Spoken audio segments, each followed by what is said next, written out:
মুসা আলাইহিস সালাম ফেরাউনের সামনে যেয়ে দাঁড়ালেন। ফেরাউনের জাদুকররা বিশাল বড় বড় বাঘ বানালো, সিংহ বানালো, সাপ বানালো। মুসা আলাইহিস সালাম দেখে ভয় পেয়ে গেলেন। আল্লাহ বললেন, মুসা ভয় নাই, তোমার লাঠিটা খালি ফেলো। লাঠি ফেলার সাথে সাথে মুহূর্তের মধ্যে হাইয়াতান তাসআ, বিশাল এক অজগর সাপ।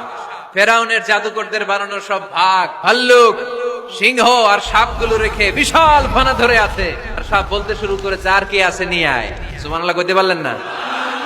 এই দৃশ্য দেখার সাথে সাথে ফেরাউনের রাজপ্রাসাদের সামনে যতগুলো জাদুকর ছিল, কোরআন বলে ফাউলকিয়াস সাহারাতু সাজিদিন। এই দৃশ্য দেখা মাত্রই ফেরাউনের নিয়ে আসা বড় বড় জাদুকর গুলো মুসা আলাইহিস সালামের সামনে দাঁড়িয়ে আল্লাহর জন্য সেজদায় লুটিয়ে পড়েছে। ফাউলকিয়াস সাহারাতু সাজিদিন, সেজদায় লুটিয়ে পড়ে ঘোষণা দিল, আমি ফেরাউনরে মানি না, আমি কোন নাস্তিককে মানি না, আমি মুসার রব, হারুনের রব, বনি ইসরাইলের রব, আল্লাহর জন্য সেজদায় লুটিয়ে পড়লাম। চিল্লায় পড়েন আল্লাহু আকবার।